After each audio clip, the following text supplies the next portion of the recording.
네, 오늘이 벌써 7월 2일입니다. 늘 하는 말, 늘 듣는 말이겠지만 시간 정말 빨리 갑니다.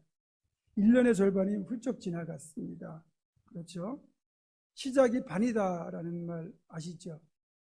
2023년을 이미 시작했고 절반이 지났으니까 어쩌면 2023년이 다 지나간 것과 마찬가지입니다. 그럼에도 우리는 시간을 우리 힘으로는 좌우할 수가 없습니다. 우리의 삶은 해가 뜨고 지는 것, 달이 뜨고 지는 것과 밀접하게 연관되어 돌아갑니다. 지구가 태양을 한 바퀴 도는 것이 1년이잖아요.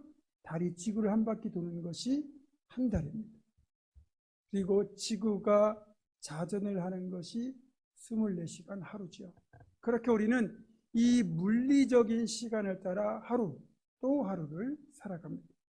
그러나 똑같은 물리적인 시간인데 개인적으로 느끼는 시간, 각자의 시간은 다르게 흘러간다는 거죠. 우리가 뉴스에서 오늘 영하 몇 도인데 바람이 많이 불어서 체감 온도는 얼마쯤 될 것 같습니다 라고 말하잖아요. 그것처럼 체감 시간도 있는 것 같아요. 똑같은 하루인데도 어떤 분에게는 너무나도 힘들고 길었던 하루였을 것이고 어떤 분에게는 끝내기가 너무 아쉽고 짧았던 그런 하루일 겁니다. 한 달도 마찬가지죠. 월급을 줘야 되는 사장에게는 한 달이 훌쩍 지나서 월급날이 왜 이렇게 빨리 돌아오는지 모르겠지만 월급날을 기다리는 직장인에게는 한 달이 더디 흘러 월급날이 멀게만 느껴집니다. 그런데요, 이렇게 똑같은 시간 속에서 어떤 얘기는 길게 느껴지고 어떤 얘기는 짧게 느껴지는 이것, 어떤 차이가 있느냐? 결국 내가 어떤 자세, 어떤 태도로 시간을 대하느냐에 따라서 결정된다는 겁니다. 이를 좀 더 확장해 보면 이제껏 살아온 시간에 대한 태도, 또 살아갈 시간에 대한 나의 태도가 내 삶의 행복을 좌우한다고 해도 과언이 아니라는 거죠. 결국 행복의 문제는 조건의 문제가 아니라 태도의 문제라는 거죠. 내 의지와 상관없이 빠르게 흐르는 시간 속에서 1년의 절반이 지난 지금 맥주 감사주의를 지키면서 우리가 걸어온 상반기는 어땠고 또 나아갈 하반기는 또 어떤 삶을 살아야 되는지 그렇게 점검하고 계획하는 지혜가 필요한 시점이라는 거죠. 우리가 지나온 시간들을 잘 점검하고 살아갈 날들을 잘 계획해서 좋은 태도로 살아간다면 상반기의 삶보다 하반기의 삶이 더 풍성하고 행복하지 않을까요? 그래서 지난주에 살펴본 것처럼 지금 내가 있어야 할 자리에 내가 제대로 있는 건지, 내가 올바른 방향으로 제대로 가고 있는 건지, 그리고 그동안 잘해왔는지, 또 앞으로 어떻게 해야 될지를 점검해야 됩니다. 그래서 지금 한 해 절반이 지난 이 자리에 서 있는 이 시간은 감사와 기도가 함께하는 시간이다. 저는 이렇게 표현하고 싶습니다. 우리가 먼저 감사할 이유는 분명합니다. 우리가 살아온 시간들이 결코 쉽지 않은 시간들이었지만 그래도 잘 살아왔다는 것이 감사한 일이라는 겁니다. 솔직히 2023년을 맞이하면서 적지 않은 기대에 부풀었습니다. 3년 가까이 지속되었던 코로나 팬데믹을 벗어나서 일상을 되찾았고 그래서 새로운 소망을 품고 힘차게 출발하면서 2023년도에는 그동안 못한 것을 이루면서 한번 살아보겠다는 야심찬 다짐으로 출발했습니다. 하지만 2023년의 절반이 지난 지금 우리는 코로나 팬데믹 못지않은 힘든 시간을 보내고 있습니다. 여러분도 아시는 것처럼 팬데믹의 위기를 막기 위해서 나라들마다 시중에 엄청난 돈을 풀었습니다. 그러다 보니 시중에 돈이 넘쳐나고 그 돈이 주식시장으로 또 암호화폐 시장으로 또 부동산 시장으로 몰려들다 보니까 주가가 폭등하고 암호화폐가 폭등하고 부동산 가격까지 엄청나게 상승했었습니다. 물론 물가마저 상승을 했죠. 그러다가 이제 팬데믹이 어느 정도 종료되면서 시중에 넘치던 이 유동성을 해소하고 인플레이션을 잡기 위해서 금융당국에서 정책적으로 금리를 인상하다 보니까 금리가 낮을 때와 비교해서 불과 1년여 만에 금리가 2배 가까이 올랐습니다. 이렇게 금리가 급격하게 오르다 보니까 대출을 받아서 집을 장만하신 분들, 또 사업이나 개인적인 필요를 위해서 부채가 많은 분들일수록 직격탄을 맞았습니다. 급격한 금리 인상으로 이자 부담이 2배로 증가했잖아요. 그 얘기인즉슨 개인의 또는 가계의 가처분 소득이 그만큼 감소했다는 뜻이거든요. 내가 쓸 수 있는 돈이 줄어들었다는 얘기예요. 쉽게 말해서 한 달에 이자 부담이 100만 원이었다면 이자가 2배로 오르니까 이자 부담이 200만 원이 되겠죠. 그러면 실질적으로 그 사람의 소득이 100만 원이 줄어든 것과 같은 결과가 됩니다.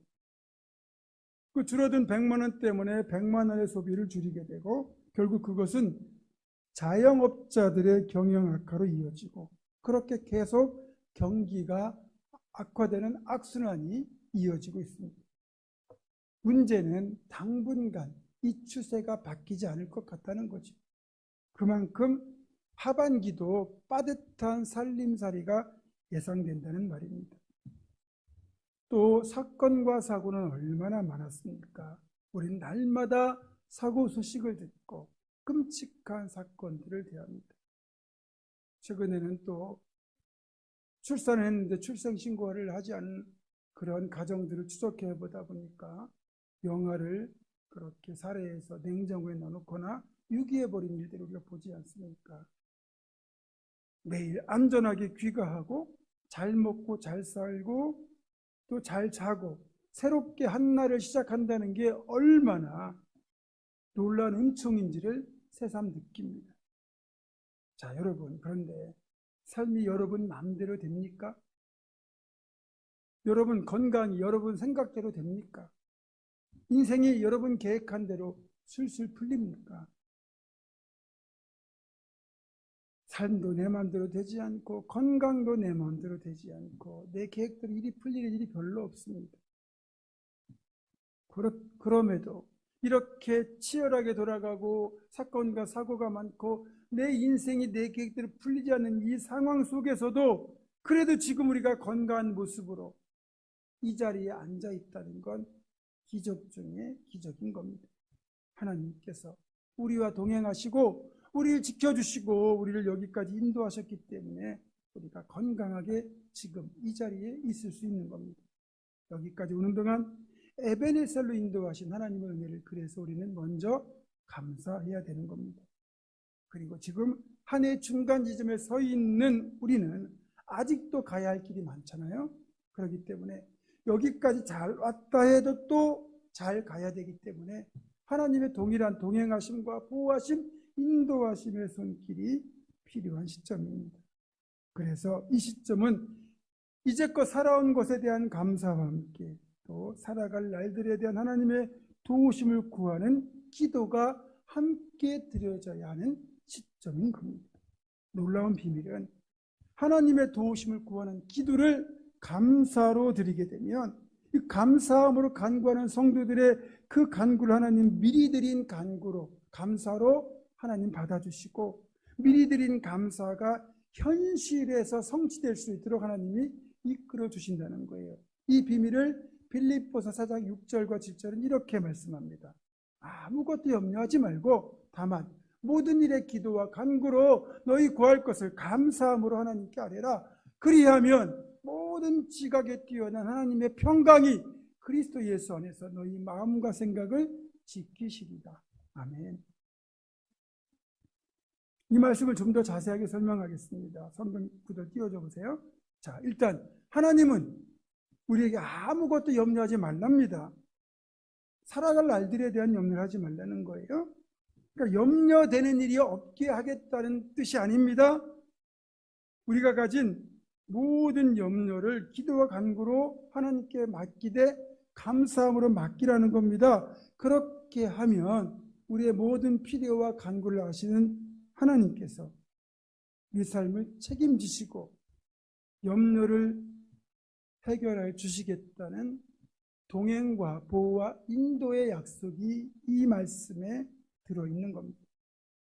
따라서 우리는 지금 우리의 모든 삶의 문제들, 또 앞으로 살아가야 될 모든 날들에 대한 문제들을 미리 감사하는 기도로 하나님께 맡기고 지금 내가 살아가는 이 현재에 충실하면 되는 겁니다. 그러면 전능하신 하나님께서 하나님의 때에 하나님의 방법으로 가장 아름답게 그 일을 이루시게 될 겁니다. 저는 이런 사실을 창세기의 야곱에서 생생하게 발견합니다. 제가 예전에도 한번 말씀드린 적이 있는데요. 이 장성한 야곱은 아버지와 형을 속이고 장자의 축복을 가로채게 됩니다.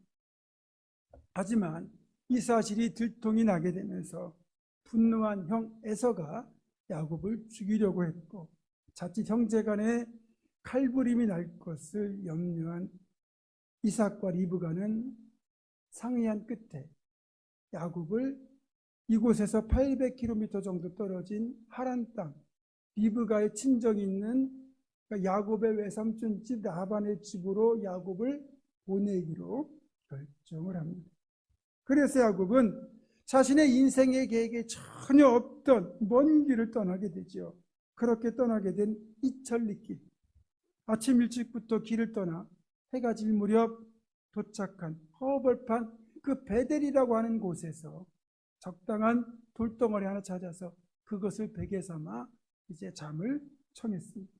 이날 밤 야곱이 잠을 청하면서 어떤 생각을 했겠습니까? 솔직히 아무런 준비가 되지 않은 상태에서 쫓겨나다시피 집을 떠난 지금 야곱은 크게 세 가지의 심각한 문제에 직면하게 된 겁니다. 야곱이 직면한 세 가지의 문제는 철저히 혼자라는 외로움. 야곱 곁에 아무도 없잖아요. 또 가는 길에 사나운 짐승이나 강도를 만나 죽을 수도 있다는 두려움. 그 당시에는 사자라든지 늑대 같은 맹수가 이스라엘 땅에도 많이 있었습니다. 또 강도도 많이 있지 않습니까? 또 세 번째는 앞으로 이제 어떻게 살아가는 아무런 준비가 없는 상황에서 도움도 없는 상태에서 어떻게 살아가야 하는지 인생의 어려움의 문제까지 총 세 가지의 문제에 봉착한 겁니다. 이전까지는 부모의 그늘에서 이런 고민 없이 살았습니다. 하지만 이 세 가지의 문제, 외로움과 두려움과 어려움의 문제는 홀로 길을 떠난 야곱이 스스로 해결해야 될 자신의 문제가 된 것입니다. 야곱이 베델에서 홀로 보낸 그 첫날 밤은 자신의 이 현 상황을 적나라하게 대면하는 시간, 자리였던 겁니다. 사실 지금 야곱이 직면한 이 세 가지의 문제, 외로움, 두려움, 어려움, 이 세 가지 역시 우리 인생이 끝나는 날까지 우리를 따라다니는 삶의 근본적인 문제들이라고 할 수 있습니다. 우리 역시 내가 의도하지 않았음에도 예기치 못한 고난과 역경이 닥쳐올 때도 있고 그럴 때면 세상에 철저히 나 혼자라는 생각이 들지 않습니까? 외로움과 두려움과 어려움 앞에서 우리는 한없이 나약한 나 자신을 발견하고 절망할 때가 많습니다.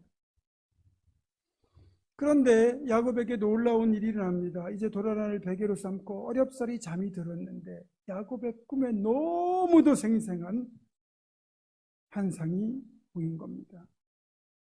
땅에서부터 하늘 꼭대기까지 사다리가 놓여 있고 그 사다리 꼭대기에 서 계신 하나님께서 야곱을 향하여 이렇게 말씀하시는 것이었습니다. 나는 너의 조부 아브라함의 하나님, 네 아버지 이삭의 하나님이다.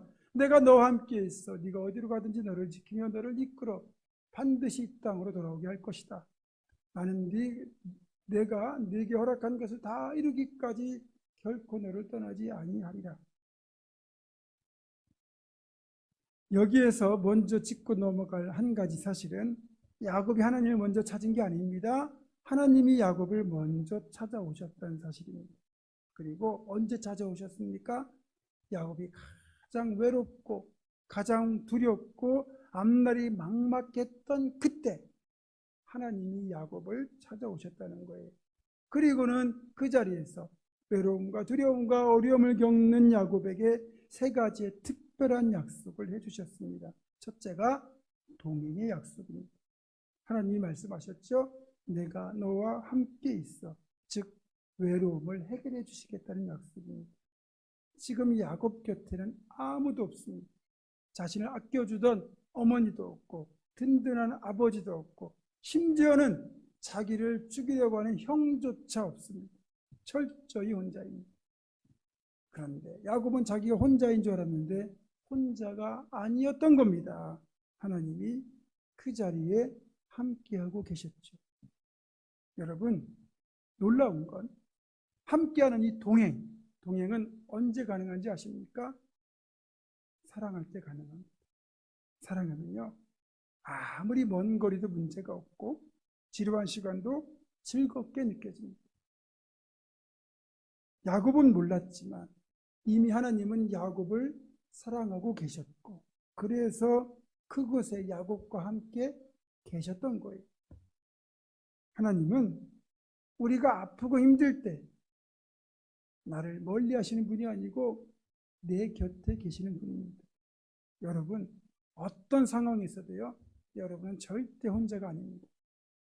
사랑하는 하나님, 우리 주님이 우리 곁에, 여러분 곁에 계시거든요. 둘째로 하나님의 약속은 보호의 약속입니다. 네가 어디로 가든지 너를 지키며, 자, 어디로 가든지 널 지키겠다는 이 약속은 두려움을 해결해 주시겠다는 약속입니다. 지금 야곱은 한 번도 경험해보지 못했던 두려움에 사로잡혀 있습니다.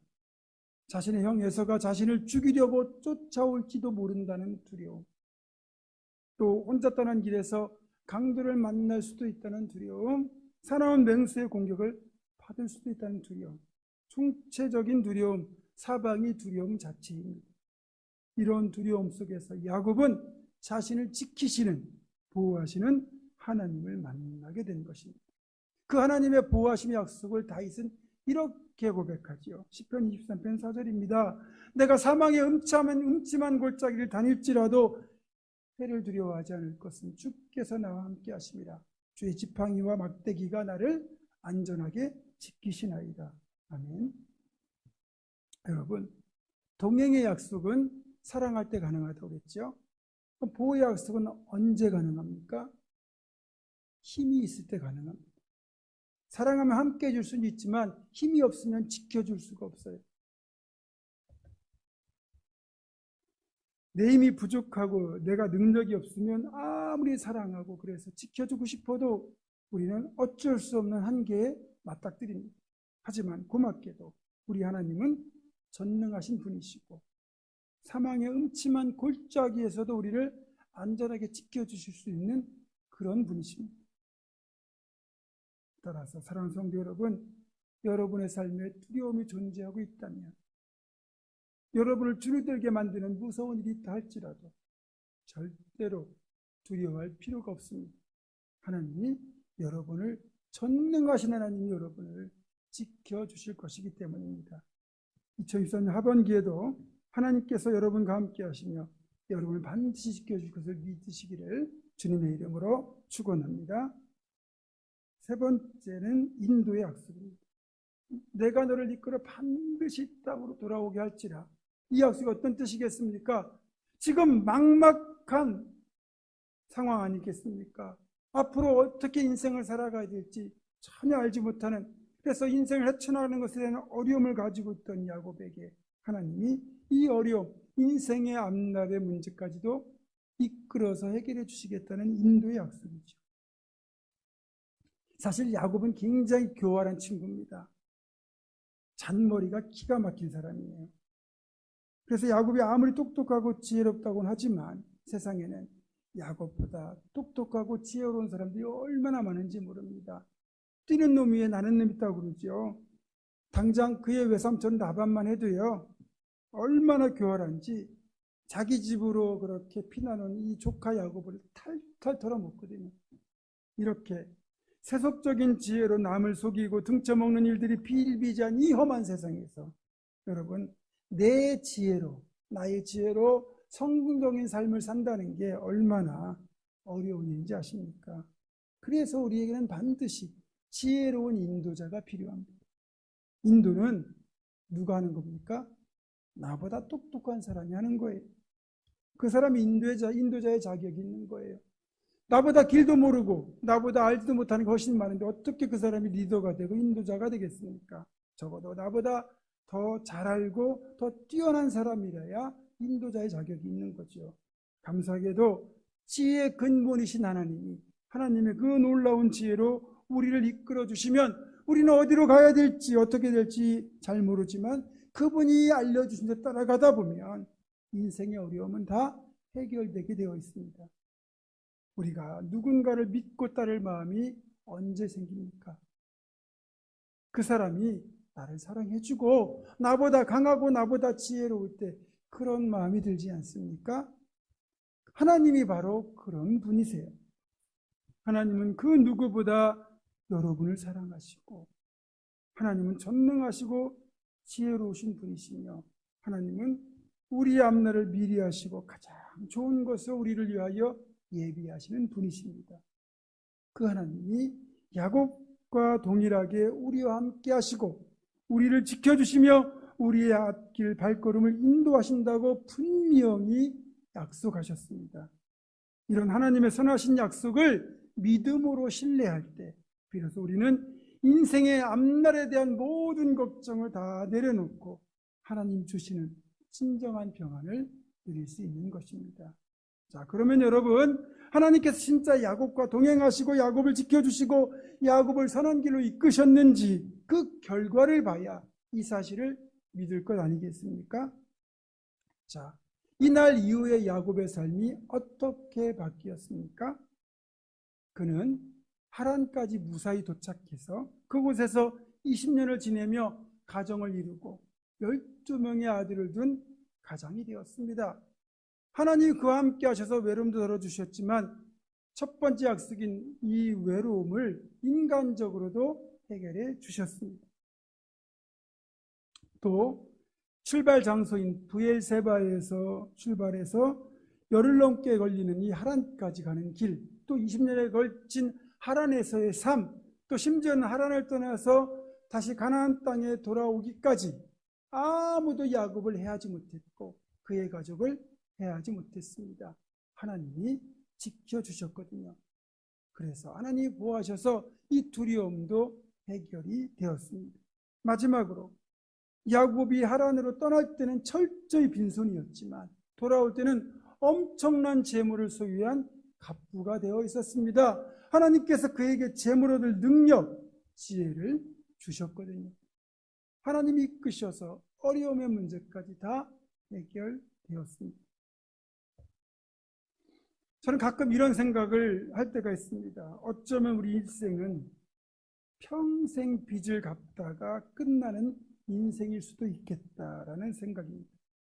혹시 여러분 중에 돈을 너무 많이 쌓아가지고 아랫돈이 숨을 쉴 수 있도록 가끔 뒤집어줘야 되는 그런 분들 혹시 안 계십니까? 바라기는 여러분이 그런 재물을 소유한 그런 축복받은 분들이 되기를 바랍니다. 그런데 현실 어떻습니까? 매달 카드값 막느라 바쁘고 대출금 이자 내기도 빠듯하지 않습니까? 저 역시 철저한 흙수저라서 결혼할 때부터 계속 금전적으로는 마이너스를 살아왔고 지금까지 한 번도 여유롭게 살아보지는 못했던 것 같습니다. 앞으로도 아이들 결혼시키고 또 제 노후를 준비하며 살려면 여전히 상황은 비슷할 것 같습니다.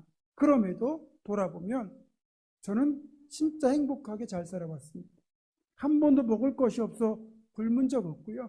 입을 것이 없어 헐벗은 적 없고 위험한 순간들조차 하나님의 은혜로 잘 이겨냈습니다.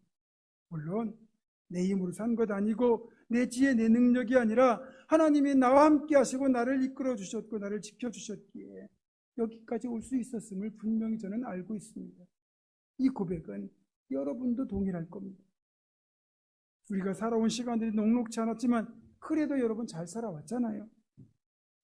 야곱에게 하셨던 약속을 하나님이 신실하게 행하셨고 이제껏 우리와 함께 하시고 우리를 지켜주시고 우리를 인도하신 이 좋으신 하나님께서 앞으로 우리가 살아가될 2023년도 하반기, 더 나아가 우리의 남은 인생도 책임져 주시지 않겠습니까? 아멘입니까? 우리 교회도 그렇습니다. 하나님의 동행보호 인도하신 이 은혜가 우리 교회 공동체 위에도 변함없이 임하고 있습니다. 57년의 역사를 이어오는 동안 크고 작은 어려움들이 교회에 있었지만 하나님 은혜로 잘 극복해 왔고, 이젠 이렇게 번듯한 예배당 건축까지 잘 끝내고 벌써 5년이 지나고 있습니다. 감사하게도 올해는 새 가족들이 계속 찾아오고 있습니다. 올 하반기도 하나님께서 우리와 함께 하시고 우리를 지켜주시고 선한 길로 인도하실 것이기에 우리 교회는 더욱 건강한 교회가 될 것입니다. 제가 이 말씀을 자신 있게 드리는 근거는 딱 하나, 하나님께서 우리와 함께 하신다는 그 약속을 하나님께서 이제껏 신실하게 지키셨고 신실하게 또 지키실 것을 믿기 때문입니다.